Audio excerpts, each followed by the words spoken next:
Deus é um Deus de oportunidades. Ele está mostrando que Ele está agindo na minha e na sua vida, abrindo portas.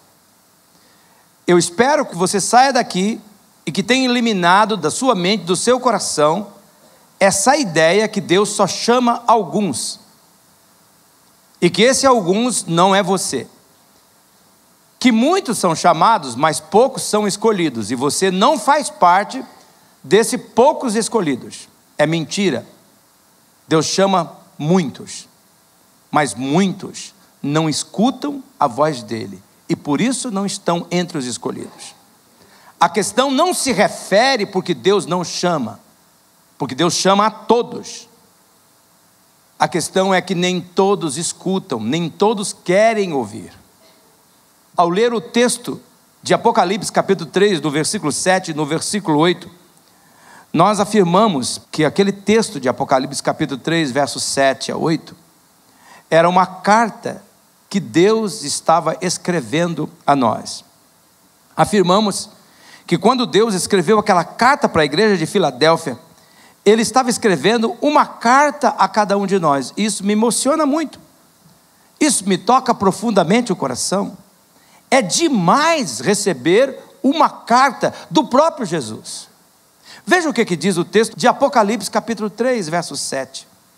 Estas são as palavras daquele que é santo, daquele que é verdadeiro, que tem a chave de Davi. O que ele abre, ninguém pode fechar, e o que ele fecha, ninguém pode abrir. O verso 8: eu conheço as tuas obras, eis que coloquei diante de vocês uma porta aberta que ninguém pode fechar. Sei que você tem pouca força, mas guardou a minha palavra e não negou o meu nome. Veja, irmãos e irmãs, que este texto bíblico, ele se refere às oportunidades que Deus concede ao abrir portas. Sim, Deus, Ele é um Deus de oportunidades. Eu tenho escutado os testemunhos de vocês durante a semana, e isso me motiva, hoje mesmo, vários deles, de que Deus tem aberto porta, e que você está rompendo com o medo. Nós afirmamos na mensagem passada, que a nossa forma de ver a vida, a nossa mentalidade, pode ser um impedimento, para nós aproveitarmos as portas que Deus abre, para nós aproveitarmos as oportunidades que Deus nos dá. Eu falei sobre dois tipos de mentalidade que existem entre os seres humanos, a mentalidade aberta, e a mentalidade fechada. Nós vimos que as pessoas com mentalidade fechadas são aquelas que veem a vida segundo os seus recursos, segundo os seus talentos, segundo as suas aptidões. Então elas olham para as oportunidades e elas conferem. Se a oportunidade exige alguma coisa que ela visualmente não tem, então ela diz: essa oportunidade não é para mim, é para o fulano de tal, porque ele tem esses talentos, porque ele tem essas aptidões, porque ele tem esses recursos. Esse tipo de mentalidade fechada, só com base naquilo que a pessoa tem, ela cria uma síndrome nas pessoas. E esta síndrome chama-se a incapacidade de se lançar. Esta síndrome, ela acaba transformando as pessoas em pessoas eu fico, ao invés de pessoas eu vou. E aqui nesta manhã, amorosamente, respeitosamente, deixe-me confrontar você. Você é uma pessoa do eu fico ou uma pessoa do eu vou? Eu entro nessa porta. As pessoas da mente fechada do eu fico, elas não aproveitam as oportunidades. Falei também da mentalidade aberta. Quando nós escolhemos esta mentalidade aberta, nós olhamos para as oportunidades que a vida abre, que Deus abre, as portas que Deus abre, olhando para a vida como uma aventura. Na mentalidade aberta, da mente aberta, não é o que eu sou, não é o que eu tenho que define as oportunidades que eu vou entrar, as portas que eu vou entrar. É Deus, é a fé em Deus, é aquilo que Deus é. Pessoas da mentalidade aberta sabem que Deus sempre agrega tudo aquilo que nós precisamos, assim como quando nós vamos caminhando, porque Ele é o nosso pastor, e nada daquilo que nós precisamos, de fato, nos falta. As pessoas de mentalidade aberta, elas não esperam sentir-se prontas para agir. Elas já descobriram que a fé cresce quando nós dizemos eu vou, e não quando nós dizemos eu fico. A fé cresce quando a porta abriu e eu entro, confiando, crendo. Elas já sabem que o que conta para Deus é a nossa disposição para Ele, não os nossos dons, não os nossos talentos, não os nossos recursos. Elas já sabem que a comparação humana é um perigo, é um erro. Elas já sabem que buscar a aprovação humana impede a realização divina. Por isso, se sentindo prontas ou não, elas se lançam, elas avançam, elas entram pelas portas que Deus abriu. Agora, as pessoas do eu fico, costumeiramente são pessoas aprisionadas a mitos. A mitos. Mitos, no contexto que nós estamos trabalhando, são narrativas acerca de um determinado assunto que aparenta ser verdade. Neste caso, mitos são afirmações que são atribuídas como fala de Deus, como verdades absolutas, como ensino bíblicos, mas na verdade essas falas, essas frases, esses ensinos não são verdadeiros. Há uma quantidade surpreendente de frases que as pessoas acreditam dizer que a Bíblia que fala, que a Bíblia que ensina, mas que a Bíblia não ensina, que a Bíblia não fala. Eu vou dar alguns exemplos para vocês me acompanharem. O primeiro é esse. Muitas pessoas acreditam no mito que Deus ajuda quem se ajuda. Vocês já escutaram essa frase? Deus ajuda quem se ajuda. Esse fulano de tal nem adianta ajudar, porque Deus só ajuda quem ajuda. Ele não quer ajuda, ele não ajuda, não adianta, ele não quer ajuda. Esse é um ensino que não é da Bíblia, irmãos. Esse conceito é exatamente contrário ao espírito bíblico, à filosofia cristã, à ética cristã, ao conteúdo da fé ética cristã. A Bíblia é clara em afirmar que Deus ajuda. Ele dá o sol até para a pessoa ruim, a chuva até para a pessoa que não presta. Ele não faz distinção em ajudar pessoas. Na concepção bíblica, nós não podemos ajudar a nós mesmos. Nós somos incompetentes. Não há em nós força, qualquer coisa que a gente faça que possa nos ajudar. Por favor, eu não estou com isso desprezando a necessidade da atitude de cada um de nós. Outra frase que as pessoas acreditam estar na Bíblia, mas não está, e que é um mito, é esta: Deus nunca vai lhe dar mais do que você consegue administrar. Esse também é um mito. Isso não está na Bíblia. A Bíblia afirma que Deus não vai permitir que uma pessoa seja tentada acima daquilo que possa suportar. Isso a Bíblia diz, 2 Coríntios 10, 13. Mas a Bíblia nunca diz que Deus só vai dar aquilo que a gente é capaz de administrar. O tempo todo, as pessoas recebem mais do que elas podem administrar. A gente vê isso na vida. Eu trago essa questão de mito aqui, porque há uma frase que muita gente acha que está na Bíblia, mas não está. É um mito que tem atrapalhado essas pessoas de entrar nas oportunidades divinas. A frase é esta: quando Deus fecha uma porta, Ele abre uma janela. Eu quero que você pense comigo aqui. A Bíblia não diz isto. Isso é um mito. Isso foi dito, sabe por quem? Pela Madre Superiora no filme Noviça Rebelde. Não está escrito na Bíblia. Ficou popular nos nossos dias e algum tempo antes de nós, como dito por Deus, mas Deus não diz. Deus não abre janela para ninguém. A Bíblia diz que Deus abre a porta. É isso que a Bíblia diz. Olha o Apocalipse capítulo 3, versículo 7. O que Ele abre, ninguém pode fechar. E o que Ele fecha, ninguém pode abrir. Não está falando daqui de janela, está falando de porta. Mas eu acho que talvez parte do motivo de nós gostarmos dessa versão que Ele abre uma janela, tá bom, Deus, Ele não me deu uma porta, mas Ele me deu uma janelinha, eu entrei, pulei ali dentro, estou ali tão feliz, estou tão contente. Muito dessas questões, dessa questão da janela, é que nós muitas vezes gostamos de ter uma chance de voltarmos sorrateiramente para o lugar onde nós queríamos estar, para o lugar onde nós queríamos ficar e que Deus não quer que nós fiquemos lá. Por favor, pare agora e considere comigo neste momento. Você tem criado uma janela para você, ao invés de entrar na porta que Deus está abrindo?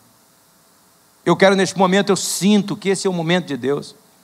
Eu sinto que o Espírito Santo está falando conosco aqui, E eu pergunto a você: você é um homem que tem entrado pela porta de Deus, ou você é um homem que tem aberto uma janela para voltar, ou uma mulher para voltar naquele lugar aonde você não quer sair e que Deus não te quer lá? A verdade, meus irmãos, é que a Bíblia reduz consideravelmente as nossas opções. A primeira porta fechada na Bíblia, ela surgiu depois da queda do Adão, da queda da Eva. Surgiu quando Deus expulsou Adão e Eva do paraíso, e Ele colocou eles para fora do jardim. Na verdade, colocou a leste do jardim do Éden, e Ele colocou também querubins ali, e uma espada flamejante que se movia, guardando o caminho para o árvore da vida. Veja Gênesis capítulo 3, versículo 24, que depois de expulsar o homem, colocou a leste do jardim do Éden querubins, e uma espada flamejante que movia, guardando o caminho para a árvore da vida. Veja só, a ideia que Deus é que quando Deus fecha uma porta, não tem jeito de se abrir uma janela. Por isso que o Adão e a Eva gostaria que Deus abrisse uma janela, porque daria para ele dar um pulinho, uma espiadinha, correr para o lado da árvore da vida, aonde ele achou que iria ter toda a sua sabedoria, a sua sapiência. Não há nessa passagem nada sobre Deus abrir uma janela para que Adão e Eva pudessem entrar sorrateiramente, pois Deus colocava ali querubins para guardar. E aqui, meus irmãos, eu sinto de fazer esse alerta neste momento. Porta fechada significa que Deus está dizendo: não vá para lá. Eu quero que você considere esse momento. Eu paro agora com toda a minha confiança no coração. Eu peço ao Espírito Santo que mostre a você, porque há muitas pessoas que não entendem. Deus é o Deus da oportunidade, mas quando Ele fecha uma porta, Ele está protegendo você. Como nós vemos, portas fechadas podem ser tanto uma dádiva divina,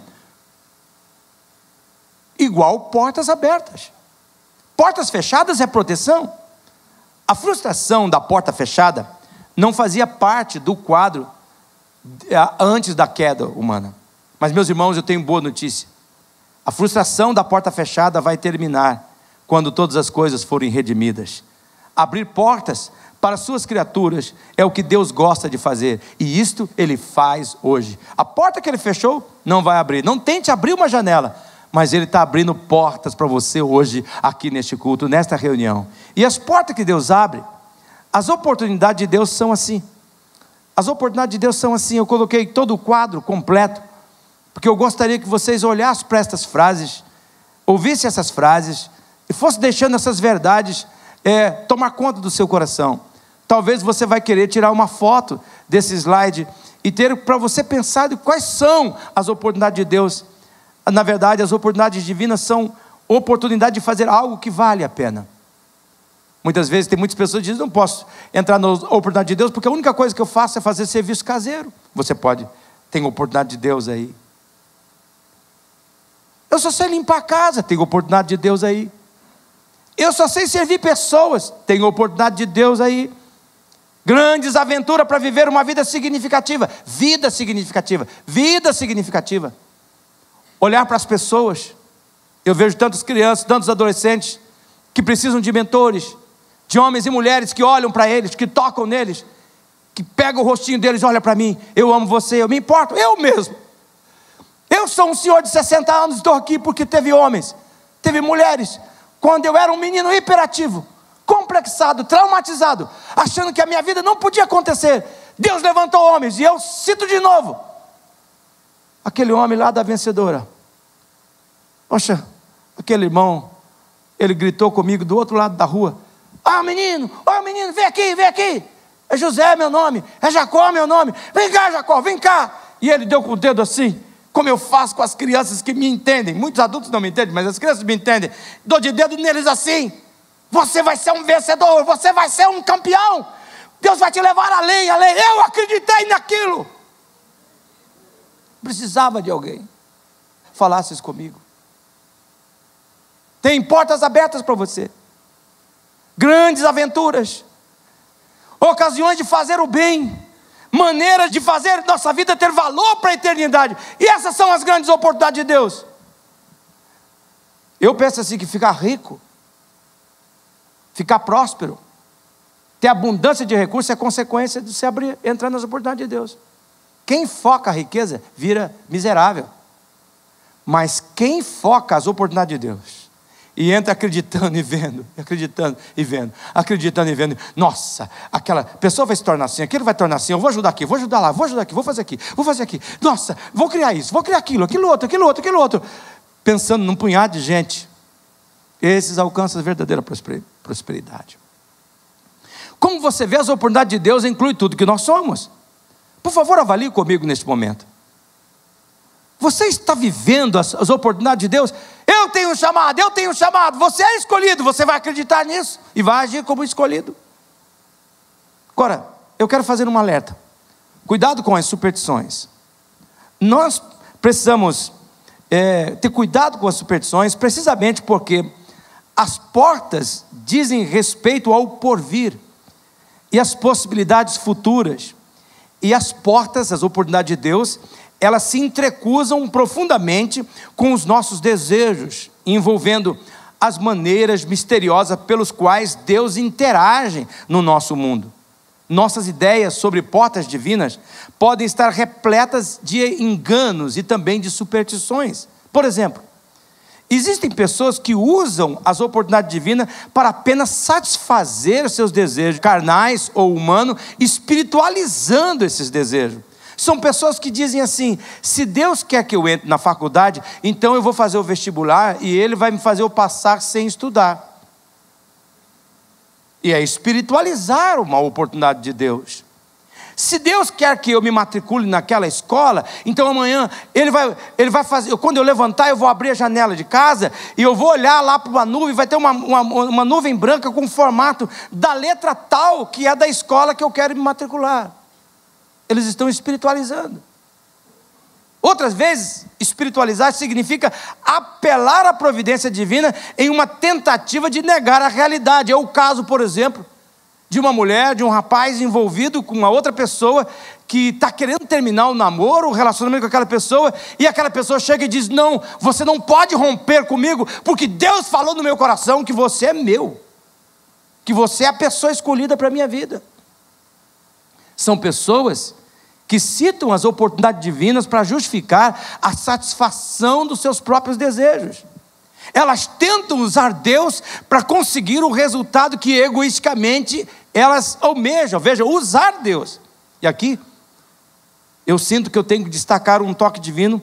Cuidado para você não transformar em ídolo a obtenção do resultado que você almeja. Eu quero que você avalie comigo neste momento. Quando eu tento usar Deus, eu estou violando a natureza do relacionamento divino com o humano. Quando eu faço isso, eu assumo o papel de amo e coloco Deus como um gênio numa garrafa, que quando me interessa eu solto ele da garrafa e faço a ele um pedido. Eu transformo em ídolo a obtenção de um resultado que eu estou querendo, que eu estou almejando a qualquer preço. Eu me afasto do crescimento espiritual, justamente aquilo que Deus está profundamente desejando de mim, quando Ele abre as oportunidades. E aqui vale lembrar, a vontade primária de Deus para mim diz respeito à pessoa que eu me torno e não às circunstâncias que me cercam. Eu queria muito que o Espírito Santo lhe desse revelação destas verdades, que você pudesse perceber o que Deus está falando, porque aquilo que Deus quer me dar exige que eu seja um determinado tipo de pessoa. Por isso que o que Deus quer fazer nas oportunidades é mais do que me dar certas coisas, é me tornar na determinada pessoa que Ele planejou para mim. Existem pessoas que misturam ao viver a vida de fé magia e ciência. Muitas pessoas de hoje diriam que fé e magia são até iguais, porque elas acreditam que elas compartilham uma crença sobrenatural, ao passo que a ciência não faz isso. Ela não tem uma crença no sobrenatural. Mas, em certo sentido, no sentido mais restrito, a magia e a ciência andam de mãos dadas, e não a fé e a magia. Por que a magia e a ciência andam de mãos dadas? É que as pessoas que acreditam que a magia ou a ciência contém as verdades mais profundas sobre a existência, elas ensinam, elas sustentam que os nossos maiores problemas, eles estão fora de nós. É a doença que eu enfrento, é a pobreza que eu tenho, é a casa que eu moro, é a família que eu nasci, é o trabalho onde eu estou. A ciência e a magia, elas trabalham, são as circunstâncias que compõem as nossas lutas e as nossas dificuldades. E que se nós mudássemos as circunstâncias, então nós mudaríamos toda a realidade da nossa vida. Devido a isso, tanto a ciência quanto a magia nos oferece um poder que nós usamos para modelar o nosso mundo exterior. É por isso que eu estava falando sobre a pegada desse mundo, tentando substituir a fé por diversão. Desenhando para nós aí que vida bem sucedida é um homem que está na beira do mar, na beira da praia, andando com esse carro, com aquela moto, vestindo aquela roupa e aquilo outro, estando naquela viagem, naquele cruzeiro, daquela forma, ao invés de mudar aquilo que está dentro, ao invés de trabalhar naquilo que está dentro. A fé, no entanto, nos diz que aquilo que mais nós precisamos é ser transformado por dentro, é o nosso interior. A fé sabe que o que precisa de mudança não é o nosso exterior, mas sim a nossa personalidade interior. É esta pessoa que nós somos, por isso considere. A fé não tem a ver com eu conseguir o que eu quero em meu mundo exterior, tem a ver com Deus conseguir o que Ele quer no meu mundo dentro, no meu interior, por favor. Quando nós somos transformados por dentro, quando nós permitimos Deus agir por dentro, nós passamos a olhar a vida de uma outra forma. É o que eu tenho dito para vocês durante anos. Você tem que estruturar a sua fé. Você tem que estruturar a sua fé. Muitos de vocês dizem, não, o pastor Jacó só quer que a gente vá lá fazer o curso de verdades básicas, só para cumprir um princípio da igreja. Não, é que você tem que estruturar a sua fé. Se você estruturar a sua fé, se você colocar em ordem o seu mundo interior, você vai olhar a vida de fora com os outros olhos, dos olhos de Deus. Você vai ver as oportunidades de Deus, as reais oportunidades de Deus. Eu quero mostrar, irmãos, neste momento, 2 mitos, para terminar minha palavra. 2 mitos que nós agarramos, que impedem a gente de aproveitar as oportunidades divinas. 2 mitos, bem rapidamente, que eu quero que você olhe comigo. A minha oração neste momento é que você perceba, a porta está aberta. Essa porta é uma oportunidade divina. Você vai entrar, você já tomou atitude. Eu entro, Senhor. Eu não quero ser a pessoa do eu fico, eu quero ser a pessoa do eu vou. Eu descobri, Senhor, que quando eu vou, o Senhor agrega aquilo que eu preciso. O Senhor faz aquilo que eu necessito. E eu já também entendi, Senhor, que nessa porta, o Senhor vai agir primeiro dentro de mim, mudando-me para dentro de mim, para ser aquela pessoa que Tu queres. E eu vou ver aquilo que o Senhor quer que eu veja nesta oportunidade, nessa porta. O Senhor está na frente, o Senhor está no futuro. É para lá que eu vou, é para lá que eu estou caminhando. Posso ouvir um amém de vocês? Primeiro mito: Deus é tão grande que Ele não se envolve com uma pessoa tão pequena que nem eu.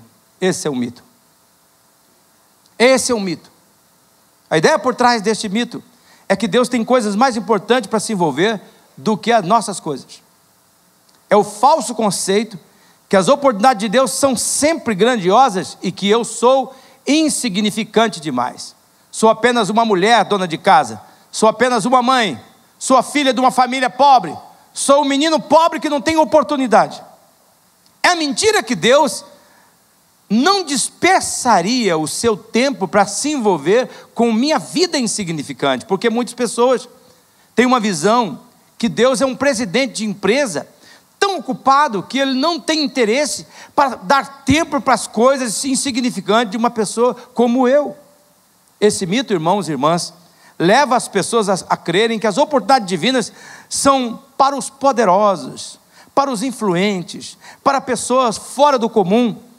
As oportunidades divinas, creem eles, são apenas para aquelas pessoas que são mais espirituais, que são vistas como espirituais. E esta é uma das grandes mentiras relacionadas às oportunidades divinas que muitos acreditam. É verdade, meus irmãos, e nós precisamos destacar isso nesta manhã, que Deus é capaz de fazer grandes coisas. Também é verdade, meus irmãos, que Deus quer revelar grandes coisas. Ele diz na palavra, em Jeremias 33:3, clama a mim e responder-te-ei grandes coisas e ocultas que vocês não sabem. Eu creio nisso. Eu creio que Deus quer fazer grandes coisas com a minha vida. Eu acredito nisso. Você acredita? De um amém aí. Mas, meus irmãos, acreditar que é uma exigência de Deus que nós sejamos grandiosos para que nós tenhamos oportunidades divinas, isso é um mito. Isso é uma mentira. A exigência divina, ela é outra. Qual é a exigência divina? A Bíblia fala com clareza Em 1 Coríntios capítulo 4, no versículo 2, está escrito: o que se exige de quem tem essa responsabilidade é que seja fiel ao Senhor. Veja o que esse texto está dizendo, irmãos, que quando Deus dá uma oportunidade, Ele está de olho na nossa fidelidade, não na nossa grandiosidade. Olhe para você, talvez você é uma mulher simples, talvez você é um homem simples, talvez você não estudou muito, talvez você não tem muitas aptidões, mas Deus caminhou na sua direção. Ele não está dizendo assim: eu não estou procurando, quando olho para você, eu não procuro grandes habilidades, eu procuro a tua fidelidade. É isso que eu estou procurando. Para Deus o que conta não são os nossos talentos, o tamanho da nossa capacidade humana, a quantidade dos recursos que nós disponibilizamos. Deus não está à procura disso. Deus busca fidelidade pessoal. As oportunidades, as portas que Deus abre exigem fidelidade. Fidelidade. Eu preciso repetir: quando Deus dá uma oportunidade, Ele está de olho na nossa fidelidade e não na nossa grandiosidade. Fidelidade é a forma que Deus mede as oportunidades maiores que Ele vai nos dar. Isso está muito claro. Veja o que está escrito, meus irmãos, em Mateus capítulo 25, no versículo 23. O próprio Jesus citando de um senhor que falou para o outro: você foi fiel no pouco, eu o porei sobre muito. Jesus destaca nessa história como é que Ele mensura, como é que Ele mede, como é que Ele avalia para quem que Ele vai dar mais oportunidade. Talentos? Recursos? Aptidões? Não. Fidelidade. Você foi fiel no pouco, e eu te coloco sobre o muito. Portanto, é mentira que as oportunidades divinas são só para as pessoas fora de série. É mentira que as oportunidades divinas são sempre grandiosas e que você é insignificante demais para que Deus se envolva com a sua vida. É mentira, por favor, não acredite nisso. Eu lutei contra isso por muito tempo. Eu me lembro quando eu reciclava lixo em Nova Esperança. Morava em Nova Esperança. E ali do outro lado da rodovia tinha um lixão. Na beirada da rodovia tinha um lixão. E eu ia lá reciclar lixo. E quando eu estava reciclando lixo, catando ferro velho, cobre, vidro e um punhado de coisa, sabe o que eu pensava? Eu disse: eu vou me tornar o maior empresário de reciclagem de ferros, alumínio, cobre aqui. Eu nunca pensei em ficar daquela forma. Eu vi aquilo como uma oportunidade. Eu não achava aquilo pequeno. Eu não tenho vergonha de dizer para vocês o que eu fazia. Das coisas que fiz, acreditando que era uma oportunidade de Deus. Eu encarei na minha vida toda porta como uma oportunidade de Deus. Que algo bom sairia dali. No Antigo Testamento, um homem chamado Zorobabel, ele tentou empreender a reconstrução do templo após ano de exílio e de negligência das pessoas. E sabe o que ele conseguiu? Ele não conseguiu muito avanço.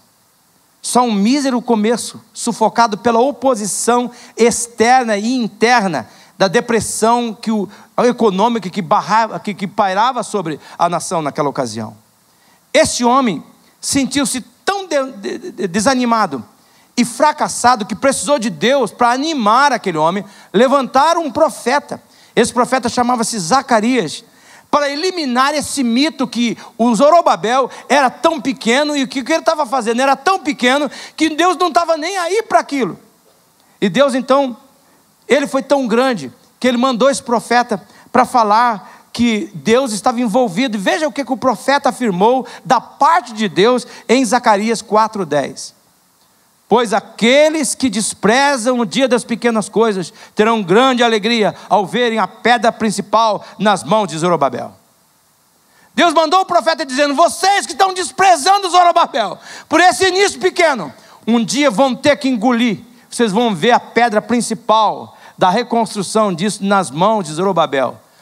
Não despreze os pequenos começos. Deus censurou aqueles que desprezavam o dia das pequenas coisas. Deus valoriza os pequenos começos. Por quê? Porque a verdade é que Deus não cria nada que seja insignificante. Preste atenção a isso.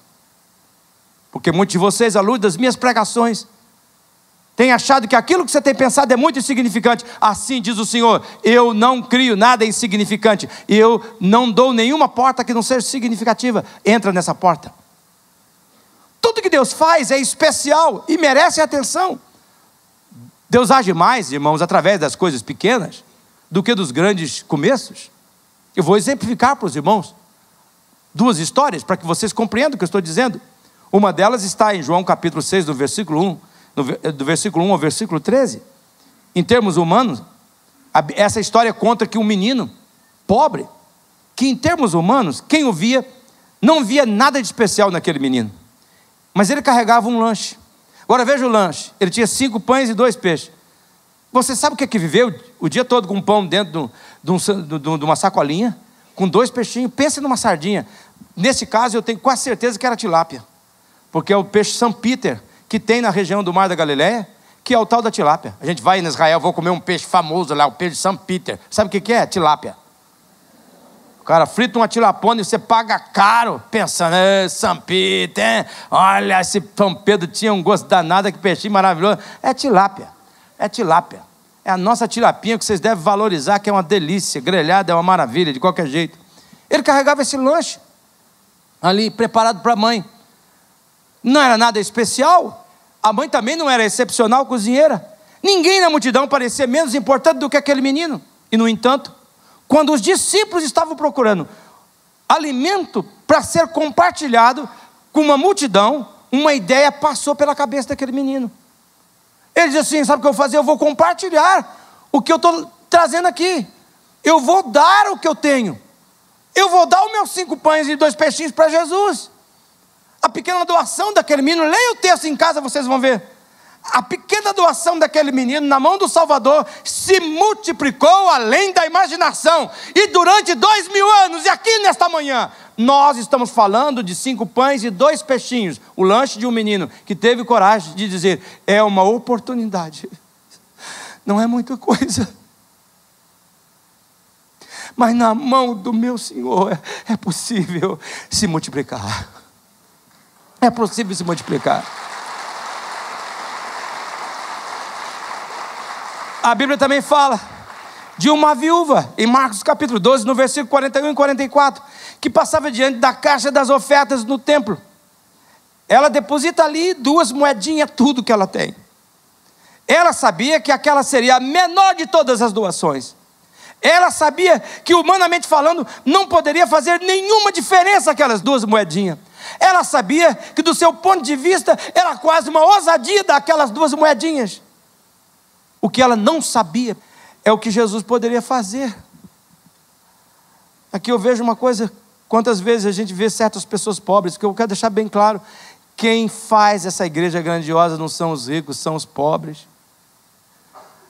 São esses de 2 moedinhas, que a gente às vezes tem vontade de falar assim, não dá isso aqui não. Por isso que as pessoas dizem, ladrão roubando, explorando os pobres, mas quem fala são os ricos, não são os pobres. Porque os pobres dão com alegria. Tem pessoas que diriam assim, tirando dinheiro da boca dessa pobre. Ela não sabia quem estava observando. Quando você faz certas coisas, você não faz dimensão de quem estava observando. Quem estava observando é Jesus. E quando Jesus teve que contar uma história, ele contou essa, da mulher que deu aquelas moedinhas, que foi maior de todos aqueles que tirou da sobra da sua carteira. Era um pequeno começo, mas 2000 anos, ainda quando se fala em contribuição, nós estamos falando desta mulher, e milhões de reais têm sido doados por causa da história desta mulher, das 2 moedinhas, que ela deu tudo o que tinha. Era insignificante, mas era um pequeno começo de um Deus que faz grandes coisas com as pequenas coisas. A verdade é uma só. Nós não devemos desprezar o dia das pequenas coisas, pois nós não sabemos o que é pequeno aos olhos de Deus. O tamanho espiritual não é medido pelos mesmos padrões com que nós medimos o tamanho físico. O tamanho espiritual não é medido pelos mesmos padrões como que se mede o tamanho físico. Por exemplo, que medida que nós deveríamos empregar para dizer é um grande amor, é um pequeno amor? E apesar disso, meus irmãos, o amor real, mais real do que qualquer outra pessoa, quando Jesus disse que a viúva doou mais, não se tratava apenas de palavras bonitas do que ele estava dizendo, mas é da maneira como Jesus mensurava o que é pequeno, o que é pouco. E é esta mensuração que nós precisamos adotar com o padrão da medida. A mensagem que Deus está afirmando aqui é esta: Nenhum projeto é tão grande a ponto de não precisar de Deus, e nenhum projeto é tão pequeno a ponto de não interessar a Deus. Eu me sinto movido por Deus a destacar essa verdade, porque talvez a porta que se abriu diante de você é muito pequena. Você está até achando que é tão insignificante, tem um desprezo para mim. Eu não vou entrar nisso daí, o que é isso? Manda fulano, porque eu. Você fez uma imagem, uma expectativa. Você esperou que saía do primeiro lugar, que sairia no jornal, que todo mundo ia ver. Talvez esse foi o erro do José. Ele achou que entraria pelo portão principal lá do palácio de Faraó, que ele entraria sentado num cavalo branco. Mas José entrou pela porta do fundo. Mais propriamente dizendo, ele entrou pela porta da prisão. Ele entrou por um outro trajeto. Nós precisamos compreender que quando nós nascemos, o nosso mundo é muito pequeno. E à medida que nós crescemos, ele pode tornar-se mais amplo. Se nós tivermos uma vida bastante longa e chegarmos a uma idade bem avançada, nós vamos constatar que o nosso mundo se torna de novo muito pequeno. Que toda aquela grandiosidade vai terminando. Por isso, irmãos, se nós não aprendermos a encontrar Deus em nossos pequenos mundos, nunca encontraremos Deus de modo nenhum. Se nós não aprendermos a encontrar Deus nessa pequena porta que Ele abriu para você, coisas talvez servis, talvez a função tua não é aquela tão apropriada, mas Deus te colocou, abriu essa porta para você florescer aonde Ele plantou você, florescer com aquilo que você tem.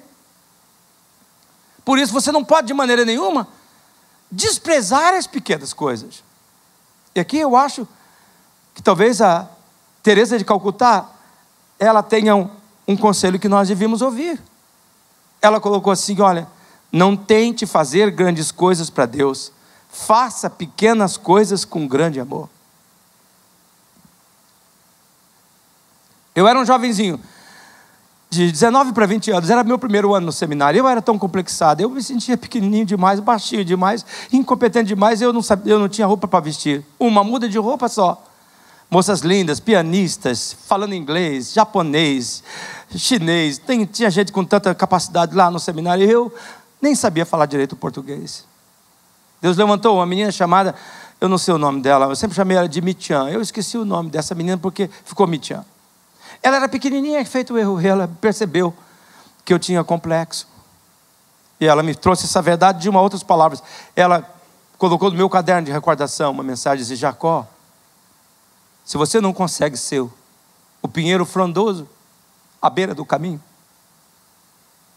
seja aquela ervazinha pequenininha na beira da estrada, mas seja aquela mais verdinha.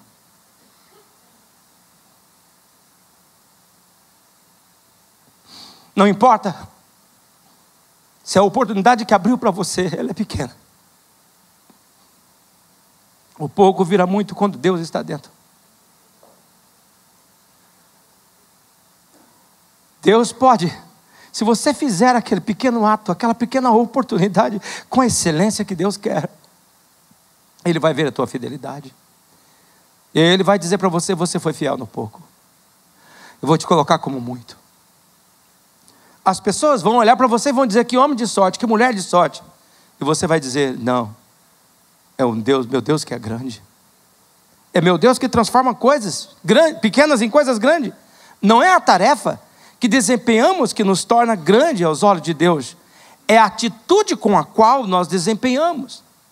Por isso, não despreze esses dias de pequenas coisas. Deus é grande sim, mas Ele se envolve com coisas pequenas. Ele se envolve com você. Ele abriu uma porta que ninguém pode fechar. Se torne a pessoa do eu vou e se lance. Se lance com fé. Faça o seu melhor. Ele vê aquele que é fiel e coloca no muito. Acredita, crê de todo o seu coração. Missionária Central de Maringá.